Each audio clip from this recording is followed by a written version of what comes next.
எவ்வளவு நாளா நான் அது யூஸ் பண்றீங்க நம்ம மருந்து கேஆர்எம் என்டர்பிரைசஸ் இம்யூனிட்டி பூஸ்டர் காப் சிரப்லாம்? மூணு பேட்ச் யூஸ் பண்ணியாச்சு. இப்ப நாலாவது. 4வது பேட்சுங்களா? எல்லாம் சண்டை சாவலுங்களா இல்ல சண்டை சாவல கறிக்கு வளர்த்தி கொடுக்கறதா? கறிக்கு வளர்த்து கொடுக்குறீங்களா? அஹ் அஹ். இப்ப நம்மளது யூஸ் பண்றதுனால என்னென்ன பெனிஃபிட்லாம் உங்களுக்கு பாக்குறீங்கன்னா? யூஸ் பண்றதுனால என்னன்னா, அதாவது இந்த ரக்க தொங்குறது, இந்த ஜீரணமாகாது இருக்கிறது, ம், ம், ரக்க தொங்குறது, இந்த பிரச்சனையில குருவி நிக்கிறது, இந்த மாதிரி எல்லாம் ஒண்ணும் இல்ல. ம், ம். அதுக்கு முன்னாடி வெள்ளக்கழிச்சல் எல்லாம் ஏகப்பட்ட ஒரு 10-15 ரூபாய்க்கு லாஸ் ஆயிடுச்சு. அப்புறம் அதெல்லாம் பழைய செட்டெல்லாம் கொடுத்துட்டு இப்போ வந்து வாங்கி விட்டதுல இருந்து அப்புறம் இந்த மருந்து யூஸ் பண்றது பிரச்சனை இல்லை. நோய் இப்ப எதுவும் 1.5 வருஷம் ஆகுது. இது வரைக்கும் ஒன்னையும் காண. இன்னைக்கு மட்டும்தான் ஒண்ணு அந்த ஜீரணமாக ஒரே ஒரு 1.5 கிலோ ஒரு வெடை இருந்துச்சு.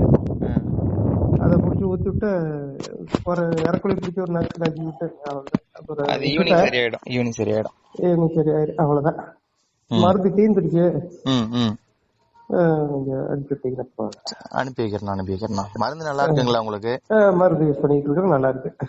சரிங்க. இது காக் சிரப் நான் யூஸ் பண்ணல, இம்யூனிட்டி பூஸ்டர் தான். காக் சிரப்புக்கு வேலை இல்லை. இது ஊத்துறதுனால காக் சிரப்புக்கு அடிக்க டெய்லி தண்ணி மாத்திடுவேன். மெயினா டெய்லி போய் நல்லா கிளீனா சோப் போட்டு கழுவி விட்டு டெய்லி ஒரு நேரம் தான் தண்ணி வைப்பேன். கிளீனா மாத்தி விட்டுருவேன். சரி. அதனால எனக்கு இந்த சளி பிடிக்கிறங்கிற வேலைக்கே இடம் இல்லாத இது வரைக்கும் போகுது. அப்புறம் அடைக்கிறதும் பாத்தீங்கன்னா வெளியில எல்லாம் போய் மரத்துல இருந்து அங்க இருக்கிறதுதான் விடுறது இல்லை. எங்க இருந்தாலும் கொண்டு போய் கூண்டுக்குள்ள கிளீனா நல்ல காத்து இல்லாத இடமா பார்த்து அடைச்சிருவேன். இந்த விசு காத்து அடிக்கிறது அடிக்காம அந்த சின்ன அடிக்காத இடத்துலயா அடைச்சிருவேன். குஞ்செல்லாம் பார்த்தா ரக்கக்குள்ளதான் நிக்கி. குஞ்சுகள் இறப்பு எப்படின்னா இருக்கு உங்களுக்கு?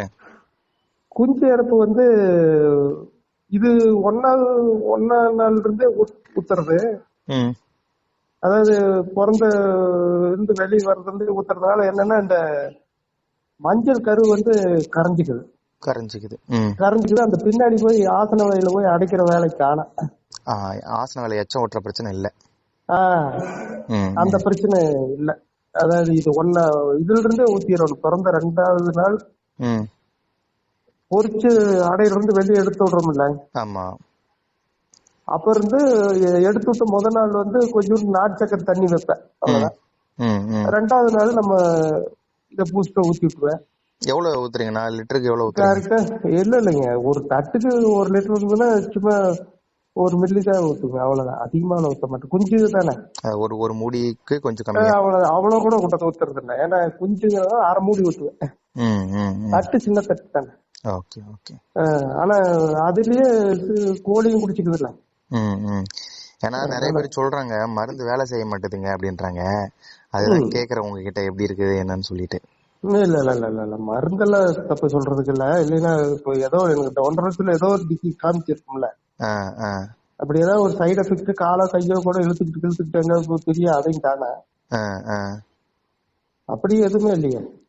பெரிய சாவெல்லாம் நிக்குது, கட்டு சாவல் நிக்குது. முத வாங்கின சாவை 4500 ரூபாய்க்கு வாங்கினேன். இந்த சாவை மயில் கருப்பு அது என்ன நல்லா ஆக்டிவா இருக்கு, நல்லா இருக்கு. இது வரைக்கும் ஒன்னும் பிரச்சனை இல்ல. இதுக்கு மேல பிரச்சனை வராது. அப்புறம் இதுக்கு மேல என்னன்னு தெரியல. நீங்களே தான் சொல்றீங்க முன்னாடி இது குடுக்கறதுக்கு முன்னாடி வெள்ளை காய்ச்சல் வந்துச்சு, அந்த பிரச்சனை. அதுதான் 15000 ரூபாய் காலி பண்ணிட்டு 6 உருப்படி செத்து போச்சு. 16000 ரூபாய்க்கு முதல்ல ஆசையா வாங்கி விட்டேன். அந்த கட்டுச்சாவலுக்கு அதெல்லாம் போனதுக்கு அப்புறம் இந்த கட்டுச்சாவலுங்கிறது இதுக்கே ஒரு இல்ல. இந்த மாதிரி நம்பி நீங்க பண்ணலாம்.